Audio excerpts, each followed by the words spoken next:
RK films మా గురువు గారు నిర్మించిన, ఆయన బ్యానర్లో నిర్మించిన సినిమా సర్కార్ నౌకరీ.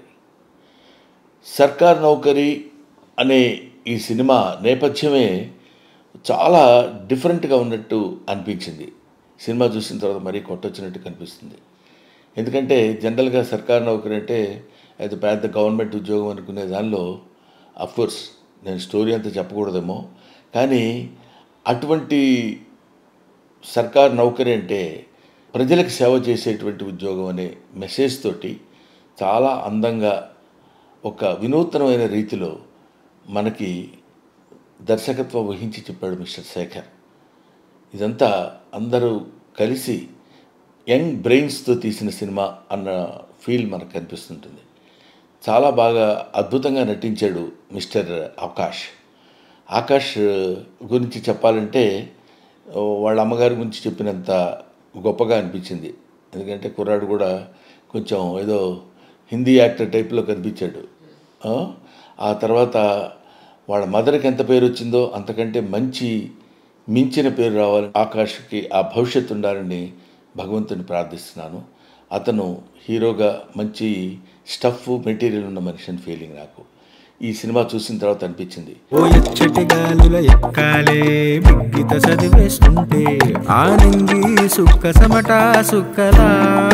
ఆ తర్వాత భావన అమ్మాయి చాలా ప్లెజెంట్గా, అంటే బహుశా నేను విడిగా చూసినప్పుడు ఇంకా ప్లెజెంట్గా ఉంది.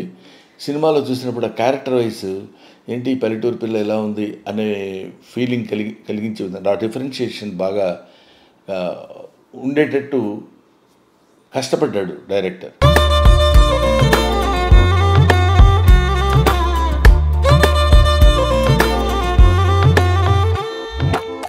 So these main pillars of this film is Raghavendra Rao గారు, శేఖర్, ఆకాష్ అండ్ భావన.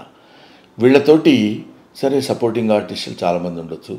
వీళ్ళతో తీసిన ఈ సినిమాకి ఎక్కడో కనెక్ట్ అవుతే ఆ సినిమా ఏ రేంజ్లో హిట్ అవుతుందో, ఎంత గొప్పగా హిట్ అవుతుందో మనం చెప్పలేం.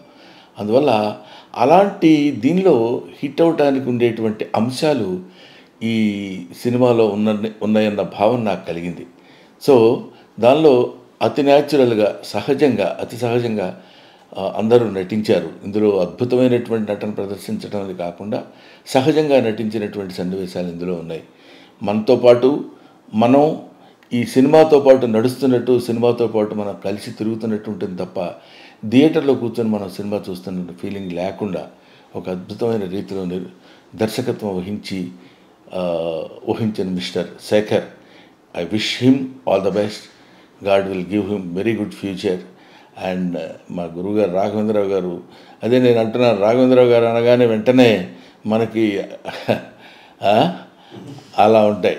కానీ అవన్నీ లేకుండా రాఘవేంద్రరావు గారి స్టైల్కి భిన్నంగా మరి కుర్రాడు ఎలా ఒప్పించగలిగాడో నాకు తెలియదు. కానివ్వండి, రాఘవేంద్రరావు గారు అంటే మనకి గుర్తొచ్చే విధమైనది ఈ మధ్య కుర్రకారికి తెలిసి ఉండొచ్చు. కానివ్వండి, ఆయన ఫస్ట్ ఫిలిం జ్యోతి, ఆ సినిమా నాకు తెలుసు. హి was such an intellectual genius director, one of the intellectual genius directors in Telugu film field. So anyway, ఆయన ప్రొడక్ట్ చేసే ఈ సినిమా, శేఖర్ దర్శకత్వం వహించిన ఈ సినిమా, ఆకాష్ అండ్ భావన హీరోయిన్లుగా నటించిన ఈ సినిమా సూపర్ డూపర్ హిట్ కావాలని మనస్ఫూర్తిగా కోరుకుంటూ థ్యాంక్ యూ.